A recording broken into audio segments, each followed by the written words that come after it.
The gunshot shattered the morning calm, echoing through the mist like some kind of curse. My lead sow dropped in the middle of the yard, blood spreading dark and fast across the gravel. Her eyes fixed wide open on the armored figures with HOA written across their chests, almost like she was daring them to remember her face. She didn't cry out, just let one slow tear slip down her snout, a final goodbye to her babies, still huddled close.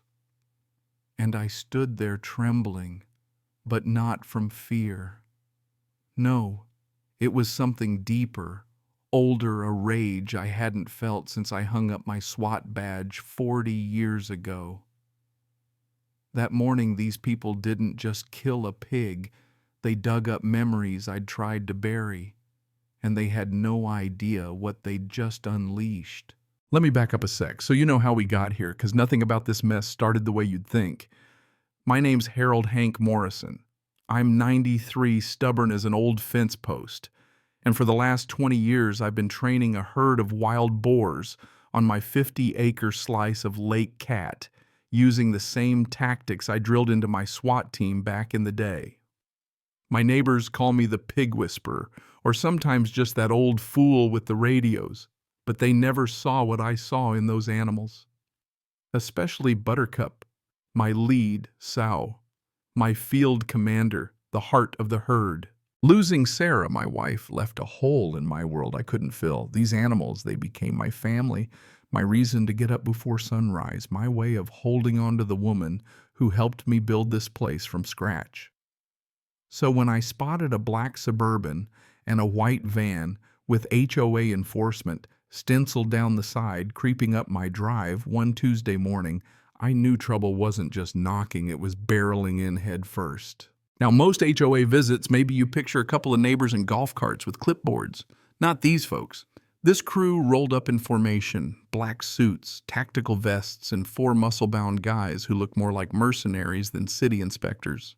Leading the pack was Veronica Sterling, impeccable blonde hair, tailored suit, the kind of smile that'd freeze water, but underneath all business, all threat. She got right to the point, handing me a crisp legal notice, too clean, too new, and written like it had been churned out by a corporate lawyer with a grudge. City regs say no livestock in HOA neighborhoods, she claimed, and my operation was an immediate hazard. I played the part of the confused old-timer, but inside I was ticking off every red flag. Their stance was too sharp, their equipment too advanced, and their paperwork, well, it stank of forgery. She whipped out a second document, Special Resolution 447, she called it. Carried a judge's signature and promised property seizure fines, the whole 9 yards. But the formatting, the language, it was a pro job, but not legit. When I tried to read the fine print, she angled it away. All the while her guys kept fanning out around my yard, scanning like they were on a military op. Let me be clear, Mr. Morrison, she told me, lowering her voice. In 3 days, these animals will not be your problem or anyone's ever again. And the way she looked at Buttercup, well, I knew she meant every word.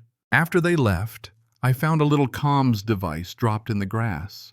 A few minutes later, it crackled to life. Phase 1, complete. Target subject shows higher tactical awareness than reported. Recommend acceleration. Proceed to backup protocol. And right there I knew this wasn't about some HOA bylaw. This was a hostile takeover military style, and my pigs, my land, my life, they were just the opening act. I barely slept that night, just watching shadows crawl across the ceiling and replaying every word, every move. By dawn, I was on my secure radio, calling the only people I trusted.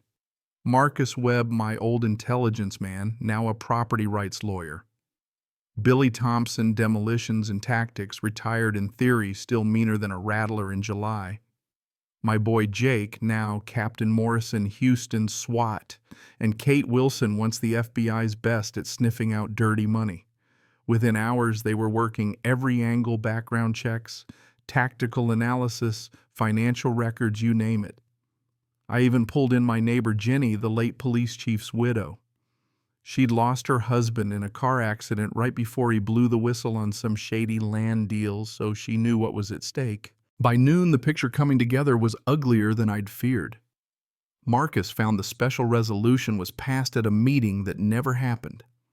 Kate uncovered that Sterling Development had bullied 3 other families off their land with the same scam. Billy pegged the enforcement team as private military contractors.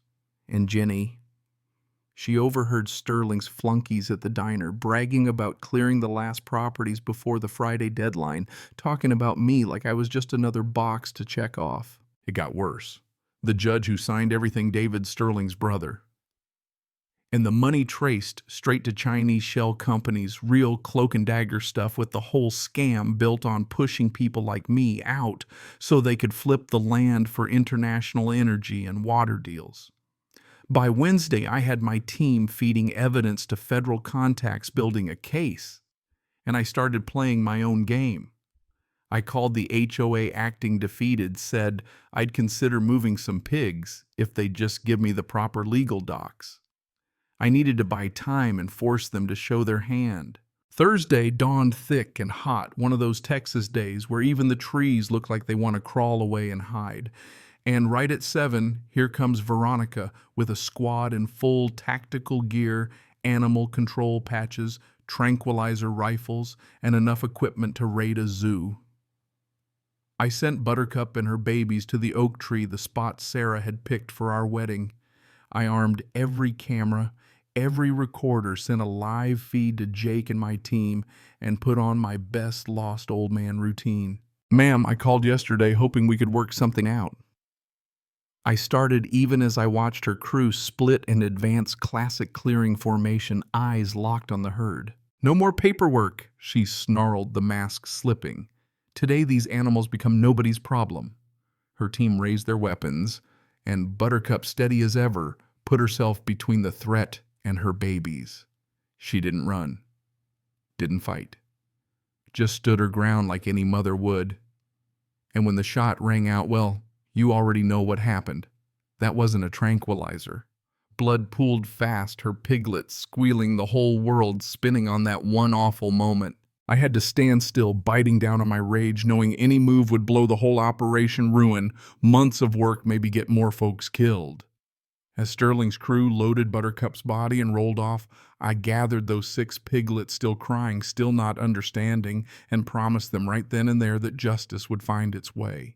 That night I didn't mourn, I planned. Down in my basement, I opened the chest I'd kept locked for 13 years. Decorations, maps, encrypted codes, and the names of every man and woman I'd ever saved or owed a favor to. The next morning, Marcus confirmed that Judge Hayes was under FBI investigation. Kate linked the funding to Chinese state actors, and Jake coordinated with federal agents prepping for a raid. And then, twist of fate, Veronica herself turned up at my door, battered, bleeding, terrified. Her own people, under pressure from their Chinese backers, had decided she was now a liability. She told me everything. The plan wasn't just to steal my land. It was about strategic resource grabs, water gas a base for foreign intelligence. And tomorrow they were coming with 25 mercenaries to wipe me out and make it look like a farm accident. She begged for protection, handed over enough evidence to fill a courthouse, and made it clear this was life or death, not just for her, but for her daughter Emily. By dawn Friday, I had 6 orphan piglets trained in distraction maneuvers, my old buddies on standby, feds on call, and my property wired tighter than Fort Knox. When the convoy hit my perimeter, it was showtime. Alpha Team Patton MacArthur Eisenhower ran harassment and noise ops. Bravo Team Bradley Nimitz Hawley managed flanks and funneled the mercs right where I wanted them.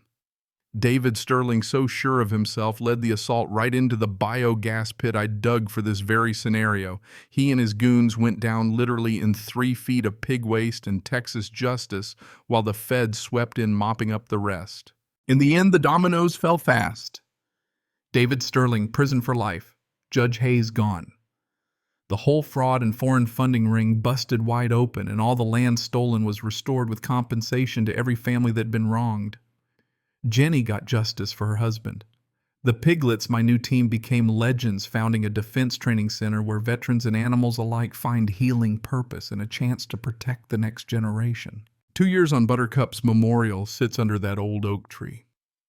Her kids, each named after a great general run formation drills for visitors, real heroes, everyone. And folks come from miles around not just to see the pigs, but to learn what it means to stand your ground, to fight for what's right, to never let bullies, foreign or domestic, decide who gets to stay and who has to go. So that's how a cranky old Texan and 6 piglets took down a conspiracy worth $500 million and saved our corner of America. But I gotta ask, where do you draw the line? What would you risk to defend your family, your home, your land? Drop your thoughts below, and if you've got your own story of standing up to power, well, don't keep it to yourself.